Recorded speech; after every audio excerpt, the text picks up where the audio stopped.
help lang po. Hingi lang ng tulong kung anong pwedeng gawin. Nalagyan ko po kasi ng eyelashes glue. Yung glue po ng eyelashes, nalagyan ko yung mismong mata ko, yung dun sa brown. Ang sakit. Nakakakaba. Kasi doon po mismo sa may brown nailagay yung glue. Kasi kinakabit ko po yung false eyelashes, then nalaglag siya.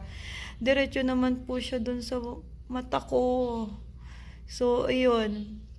Medyo naniningkit dahil nagluluha siya. And pag naibababa ko tong talukap ko, nagagasgas siya, masakit.